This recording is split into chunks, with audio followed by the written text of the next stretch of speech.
Welcome student, Ganesh Sai YouTube channel में आप सभी का स्वागत है। मैं जी के और आपको सभी क्लासेस के मैथमेटिक्स पढ़ाता हूं और आज हम सारणिक जो डिटर्मिनेंट्स आपकी एक्सरसाइज चल रही है, हम इसमें 5 लेक्चर ऑलरेडी कवर कर चुके हैं। ये हमारा 6 लेक्चर है और आज हमारी new exercise and new topic start होगा, तो इसलिए ये वीडियो आपके लिए बहुत इंपॉर्टेंट है। और इस टॉपिक पर ही आपके जो क्वेश्चन है वो एक क्वेश्चन आपको एग्जाम में मिल जाता है। ठीक है, तो आज का जो टॉपिक है सबसे पहले हम उसको डिस्कस करेंगे, उसके बाद हम उसके क्वेश्चंस का एक दो एग्जांपल करेंगे, जिससे कि आपको टॉपिक से अंडरस्टैंडिंग हो सके कि किस तरीके से उसमें क्या चीज कर सकते हैं। ठीक है, तो 4.3 एक्सरसाइज आज हम स्टार्ट करेंगे। तो सबसे पहले हम थोड़ा सा आपको टॉपिक के बारे में बता देते हैं।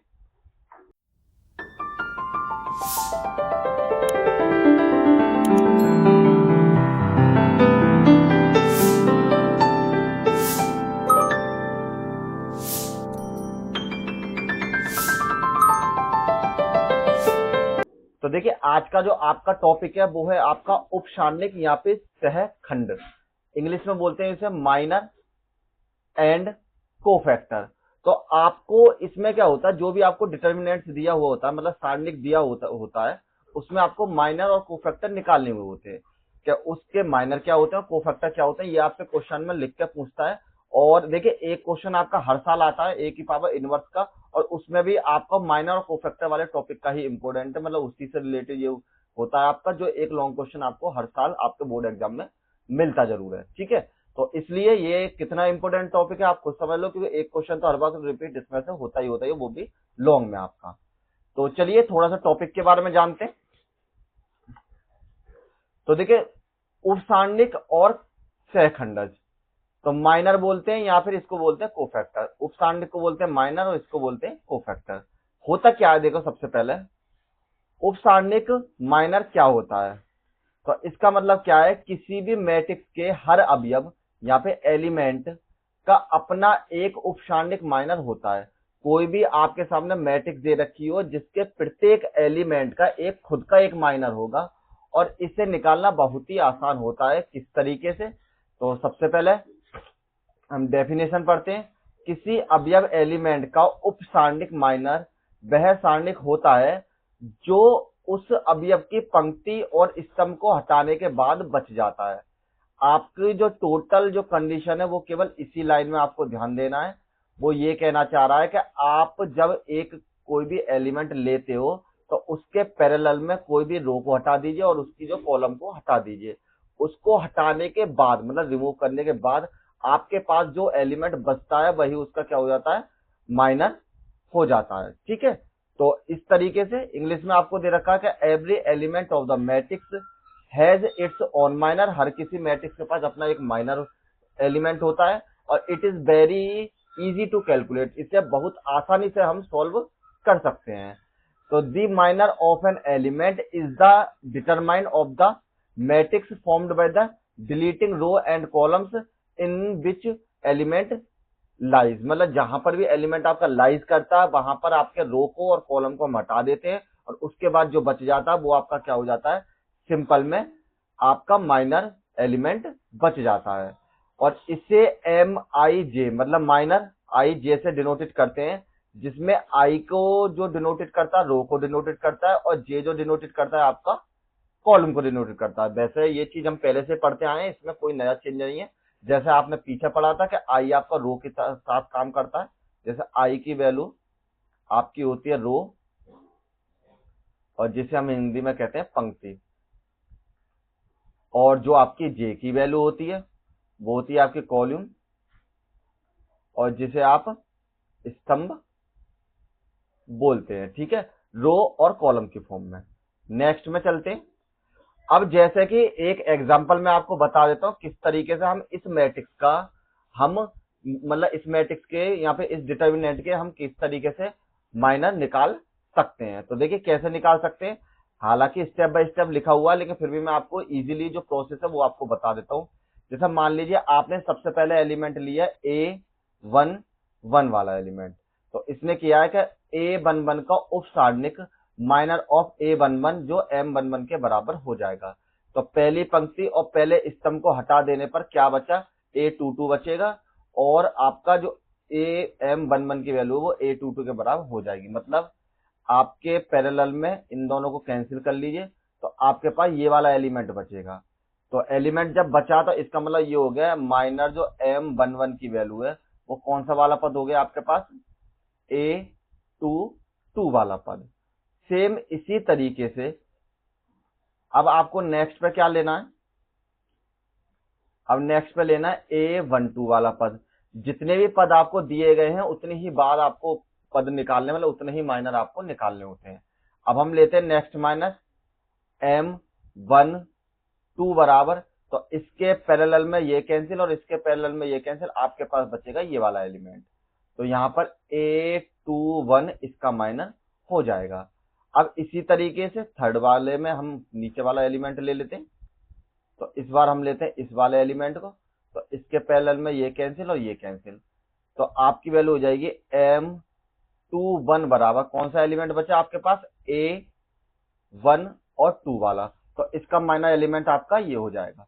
इसी के साथ अब लास्ट लेते हैं, लास्ट जो टर्म है आपका A22 वाला और इसके बाद आपका माइनर बचेगा ये वाला। तो मतलब M22 वाला जो पद है उसके साथ जो आपका माइनर बचेगा सिंपल बच जाएगा A11 के बराबर। और ये जो हमारे पास एलिमेंट निकल के आए हैं ये सारे आपके क्या माइनर्स हो जाते हैं। और इसी तरीके से स्टेप बाय स्टेप आपको ये वैल्यू लिखी हुई है कि किस तरीके से कौन सा एलिमेंट हटाना है, मतलब कौन सी रो को हटाना, किस कॉलम को हटाना, उसके थ्रू आपकी जो वैल्यू है निकल जाएंगी सिंपल फॉर्म में। ज्यादा कोई टफ नहीं है, जब एक बार क्वेश्चन कर दूंगा मैं आपके सामने तो बहुत ही सिंपल लगेगा, इजीली उसका आंसर आ जाता है। नेक्स्ट करते हैं। अब अगर मान लो ये तो आपके पास 2/2 की थी डिटर्मिनेंट, अगर आपको 3/3 का डिटर्मिनेंट दे रखा है तब कैसे निकालेंगे, तो बिल्कुल सेम वही तरीका है। सबसे पहले निकालेंगे हम माइनर M11 बराबर, तो हमने जब फर्स्ट एलिमेंट लिया तो ये कैंसिल और ये कैंसिल, तो यहाँ पर आपकी वैल्यू हो जाएगी A22, A23, A32 और A33 के बराबर। और फिर हम इसको सॉल्व कर लेते हैं क्रॉस मल्टीप्लिकेशन करके, तो आपकी वैल्यू हो जाएगी A22, A33 माइनस में A32 और A23 के बराबर। और इसको जो सॉल्व कर लेते हैं वो आपका M11 की वैल्यू यहाँ पर मिल जाती है, जो भी आपकी एक्चुअल वैल्यू दे रखी होती है। अब इसी तरीके से आप जब नेक्स्ट निकालेंगे तो M12, तो आपको यहाँ पर क्या करना पड़ेगा, अब इस बार आपको ये वाला टर्म लेना है। तो जब आप इस टर्म को लेंगे यहाँ पर अंडरलाइन कर लीजिए और पैरेलल में ये दोनों कैंसिल हो जाएंगे, तो यहाँ पर आपकी वैल्यू हो जाएगी A21 और A23 और A31 और A33 के बराबर। इनकी मल्टीप्लाई कर लीजिए फिर नेक्स्ट आ जाएगा इसी तरीके से। अब AM13 के बराबर, तो आपको अब नेक्स्ट पे क्या करना पड़ेगा, अब आपको ये वाला पद लेना पड़ेगा, इसके पैरेलल में ये कैंसिल और ये कैंसिल, और यहाँ आपकी वैल्यू हो जाएगी A21, A22, A31, A32 के बराबर। अब इसी तरीके से जब आपके ये फर्स्ट रो आपकी कंप्लीट हो चुकी है, तो मैंने आपको पहले ही बताया था जितने एलिमेंट है उतने ही इसके माइनर एलिमेंट होंगे। तो अब हम नेक्स्ट पे क्या करते हैं, हम इसको ले लेते हैं, तो ये कैंसिल और ये कैंसिल, तो आपके पास बचेंगे M21 बराबर, यहां पर M21 बराबर, अब आपके पास बचे A12, A13, A32 और A33 के बराबर। अब नेक्स्ट में आपको टर्म लेना है। अब रो 2 में आपका जो एलिमेंट है बिल्कुल मिडिल वाला एलिमेंट, अब इस एलिमेंट को लीजिए, तो ये भी कैंसिल और आपके ये भी कैंसिल, तो M22 बराबर आपकी वैल्यू A11, A13, A31 और A33 के बराबर। ठीक है, और इसी तरीके से ये तो आपके हो गए। अब नेक्स्ट और लेते हैं, अभी तो रह गए ना आपके टर्म, तो अब लेते हैं हम, चलिए यहां पर ले लेते हैं, इनको हटा लीजिए। अब आपका रो का थर्ड एलिमेंट, तो अब लिया हमने ये वाला एलिमेंट, तो इसके पैरेलल में ये कैंसिल। हमेशा कैंसिल करना जरूर ध्यान रखना कौन से आपके कैंसिल होते हैं, क्योंकि अगर आपने कैंसिल गलत कर लिया तो आपके जो सब एलिमेंट गलत हो जाएंगे। तो यहां पर आपकी वैल्यू हो जाएगी A11, A12, A31 और A32 के बराबर। अब आपकी रो 2 जो है वो भी कंप्लीट हो चुकी है। अब आप लेंगे लास्ट वाली रो में से, तो लास्ट वाले रो का फर्स्ट एलिमेंट ये वाला एलिमेंट लिया हमने, इसके पैरेलल में ये दोनों कैंसिल, M31 बराबर आपकी वैल्यू हो जाएगी A12 A13 A22 और A23 के बराबर। अब नेक्स्ट में हम लेते हैं ये वाला एलिमेंट A32 वाला, तो ये पैरेलल में कैंसिल और ये कैंसिल, आपके पास बच गया M32 बराबर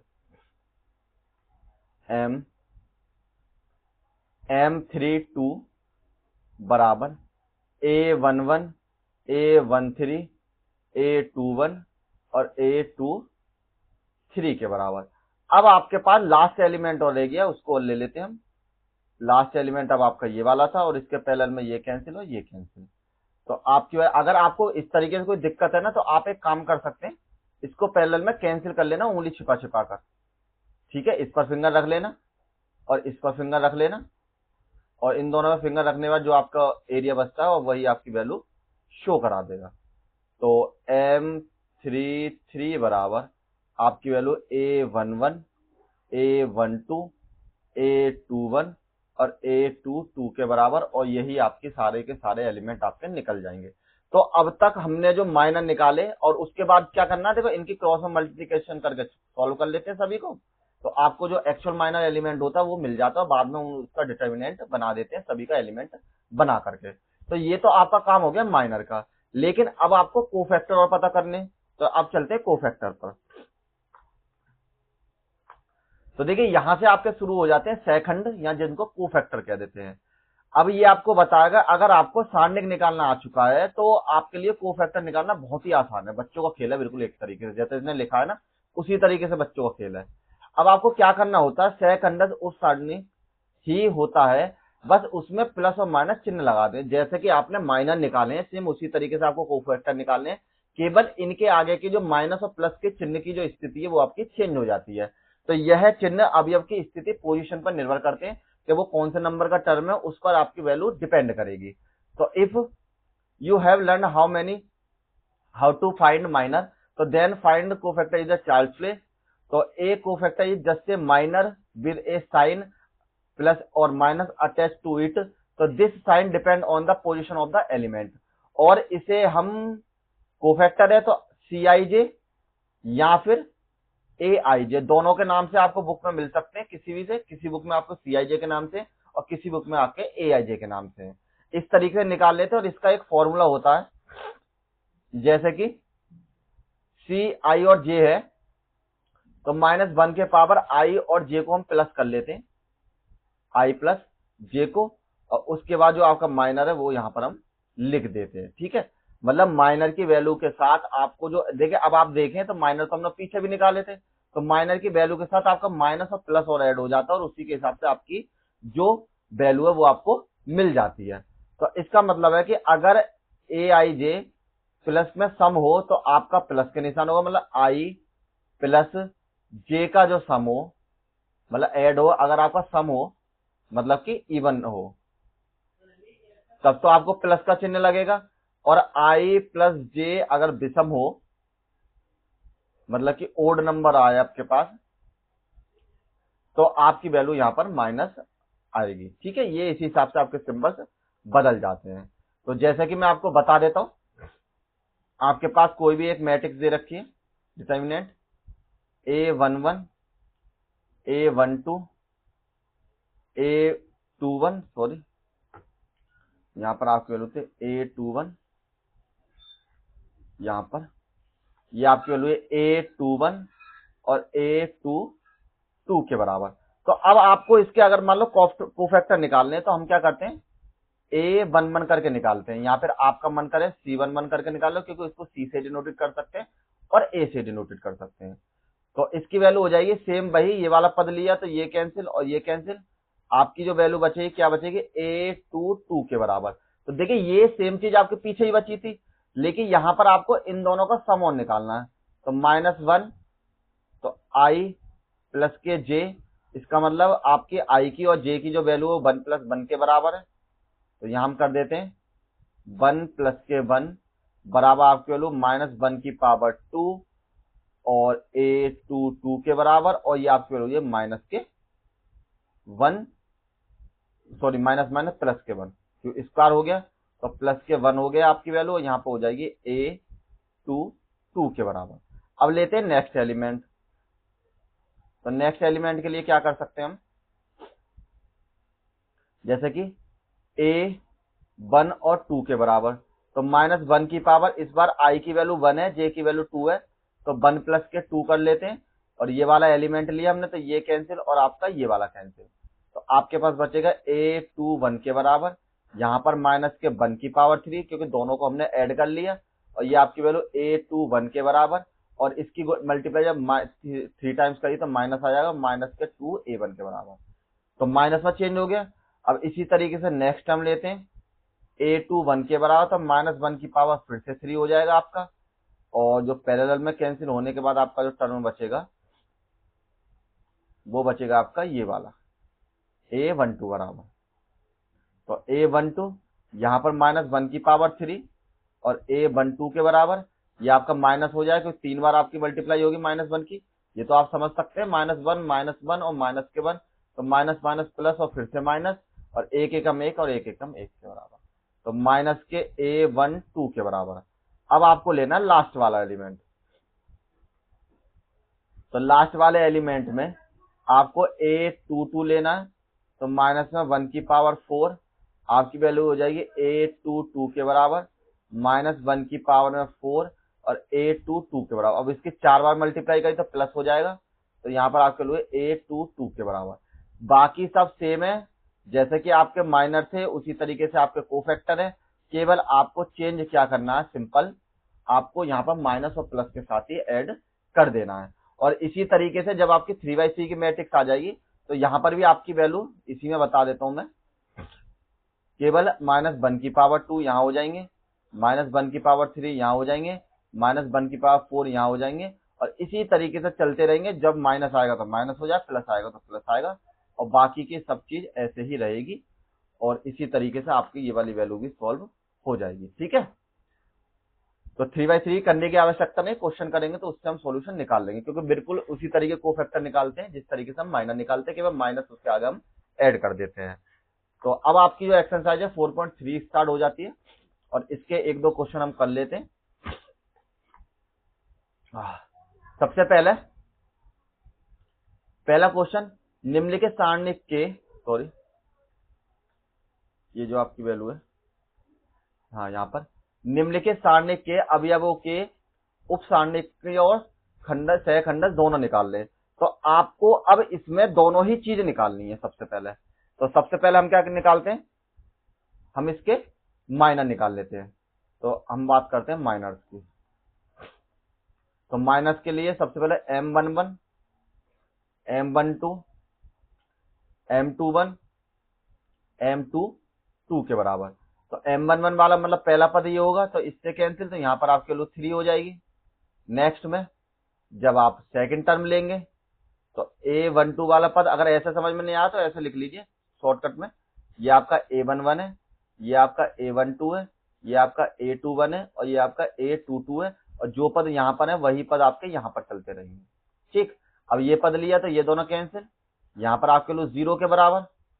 अब तीसरा वाला पद लिया तो आपके कैंसिल हो जाएंगे, पैरेलल में ये दोनों कैंसिल, तो यहाँ पर आपके लिए माइनस के 4 के बराबर, और इसके बाद आपके ये ले लेंगे हम लास्ट वाला टर्म, तो ये आपकी वैल्यू हो जाएगी 2 के बराबर। तो ये इसके माइनस आपके हो जाएंगे। अब इसके बाद आपको निकालने हैं कोफैक्टर। तो कोफैक्टर्स कैसे निकालेंगे, तो C11 कर लेते हैं, या A11 जो आपका मन करे। तो माइनस 1 की पावर 2, एलिमेंट तो सेम यही आएगा 3, ठीक, क्योंकि पैरेलल जब कैंसिल करेंगे तो सेम यही एलिमेंट आते हैं, केवल माइनस प्लस का अंतर हो जाता है। अगर नहीं तो एक करके दिखा देता हूं मैं, कोई दिक्कत नहीं उसमें। जब पहला वाला पद लिया तो ये दोनों कैंसिल, तो आपकी क्या बची, 3 बची। तो 3 यहाँ पर तो 3 यहाँ पर, तो मतलब सेम आपकी प्रोसेस चलता रहेगा। इसकी मल्टीप्लाई गई 1 के बराबर, माइनस 1 की मल्टीप्लाई 2 आ गई तो 1 के बराबर, और 3 के साथ मल्टीप्लाई गई तो 3 के बराबर। नेक्स्ट में C12 के बराबर, तो माइनस 1 की पावर 3, क्योंकि दोनों को ऐड किया तो 3 आ गया, और नेक्स्ट 0 आएगा तो 0 के बराबर। आपके लो -1 मल्टीप्लाई में 0 और 0 गुणा किसी में भी कर लो आपकी 0 के बराबर हो जाती है। नेक्स्ट में C21 बराबर माइनस में 1 की पावर 3, एलिमेंट आपका सेम यही आएगा -4, और जब ये -4 हो गया तो यहाँ पर आपकी वैल्यू होगी -1 मल्टीप्लाई में -4 बराबर में +4 के बराबर।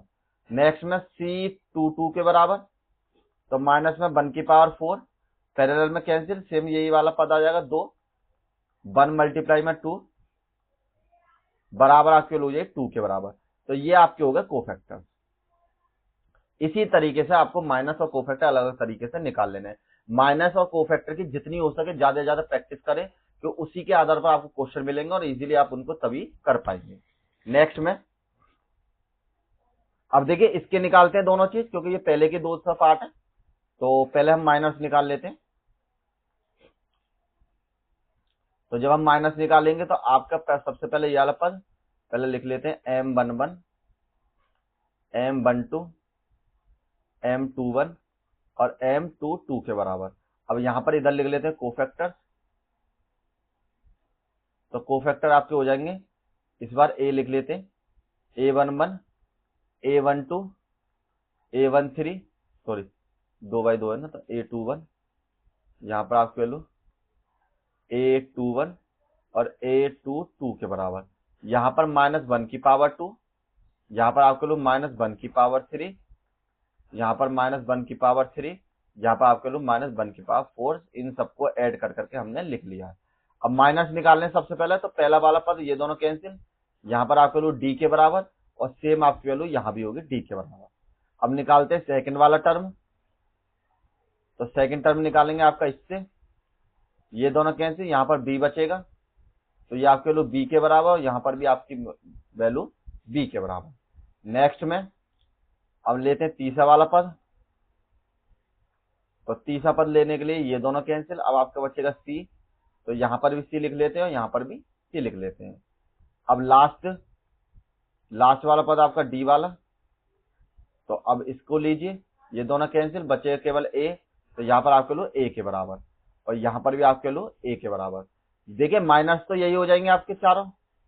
अब कोफैक्टर्स के लिए यहाँ पर 1 मल्टीप्लाई D बराबर आपके लो D के बराबर, यहाँ पर माइनस के 1 मल्टीप्लाई B बराबर आपके लो माइनस के B के बराबर, माइनस के 1 मल्टीप्लाई C यहाँ पर आपके लो C के बराबर और 1 मल्टीप्लाई A आपकी वैल्यू यहाँ पर A के बराबर। और ये आपके कोफैक्टर्स हो चुके हैं और वो आपके माइनस हो चुके हैं। ठीक है, अलग अलग मैंने दोनों चीजें निकाल दी हैं और क्या इनमें कॉम्बिनेशन है वही मैंने आपको बता दिया। और आज हम यहीं पर रुक जाते हैं, ठीक है, क्योंकि नेक्स्ट एक्सरसाइज हम कल करेंगे। तब तक के लिए आप इसकी प्रैक्टिस कर ले और ज्यादा ज्यादा वीडियो को शेयर करें, लाइक करें, जो भी आपके स्टूडेंट्स या आपके फ्रेंड सर्किल में है उनको शेयर करें, जिससे कि इजीली आप सभी लोग समझ सकते हैं। और नेक्स्ट मिलेंगे लेक्चर नंबर 7 पर। और thank you all of you, video को शेयर जरूर करते रहें और अगर कुछ समझ में नहीं आया तो कमेंट कीजिए।